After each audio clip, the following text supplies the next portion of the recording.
So this first one I wrote, hold on. Higher bar.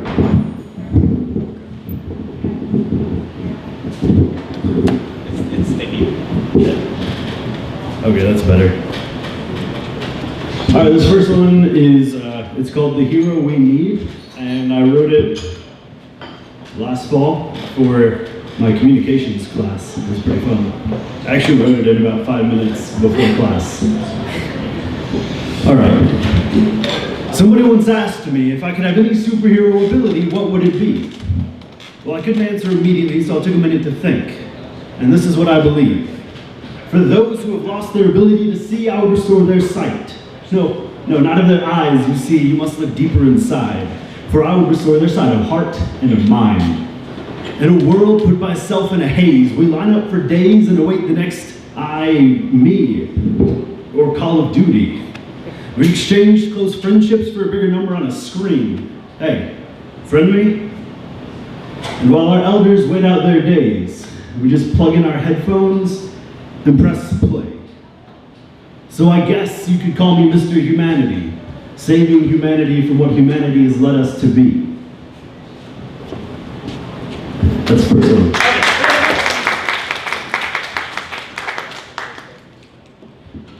All right. So is this the right one? I just decided the order about 30 minutes ago, so don't hate me. It's all love. All love. I was like, oh, it's organized.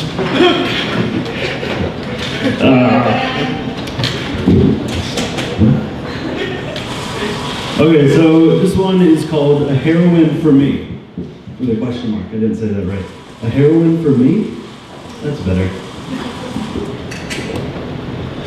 I've spent night after night creating type upon type of catastrophe to reveal the heart in me. Each one extravagant, highly unlikely, serves only to glorify the hero in my mind. Stories told by others as they witness some guy rescue them from a fire. And so the story is spread of the man with no name, whose last words are always the same. I'm sorry, Genevieve. Sorry for the man I couldn't be, for the man I will now remain. I got so caught up in this aggrandized version of heroism that Hollywood sold me that I forgot what true courage looks like. See, I've come to be me by witnessing what it means to die for the ones you want to see, but I must have glossed over the ones who lived, because a life is a thing to give, to have and to lend to the only ones you trust, to care for such precious cargo. Now, whether you like it or not, I'll apologize for all the lies or untruths that I've been telling you. I promise you that, you see, although the youth in me from time to time will try to use me so that he can see the things ordained for the man I so desperately want to be, and oh, how you've helped me, so much more than you know. Because my thoughts are separated by holes that lie in my skull so that up it floats to reach the clouds until your blatant simplicity drags me effortlessly back down where you have rescued me. But you threw me back into that restless sea when I knocked on the door and he appeared. Then all the fears and doubts that I had fought in countless bouts came crashing down around me. And that boisterous sea scares the hell out of me because in its grasp, I cannot see the lighthouse which would guide me to its shores on the strength of these broken oars. And well, I don't know if they can carry me anymore.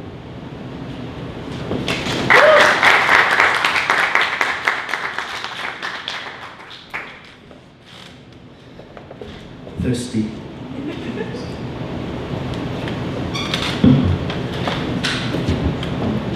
All right, this one is called That Villainous Bastard I.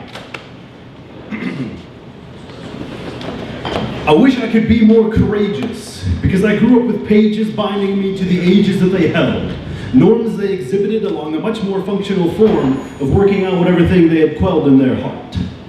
All I want is to tell you how I feel, but it's like I'm on a wheel and I pass you by.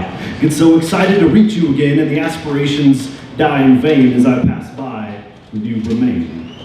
All that's left is me alone, which is the only thing I've ever known through every relationship, every date that talks about fate and whether or not we make it our own. My entire life is one hypocrisy after another, like rocks in a tumbler going round, rounding each other to a perfected sheen. With help deflected at each turn, yet secretly I moan for attention or even a friend anymore as I push them all away, so each day proves the same. with no happiness in tow from the seeds I've sown. Don't act like you know what I deserve, because you don't. All the thoughts I've wrung, the songs I've sung, the way my tongue is twisted from sticking my fist in an attempt to accept a tiny sliver of joy, the joy I've refused since I was a boy in my preteens as I watched that innocence leave. And I knew it was my fault. And ever since, I've spent all my sense on curating this loneliness, and all my sense on trying to appease the need for separation from my thoughts and the stress it resulted in, this mess of a man that I've become.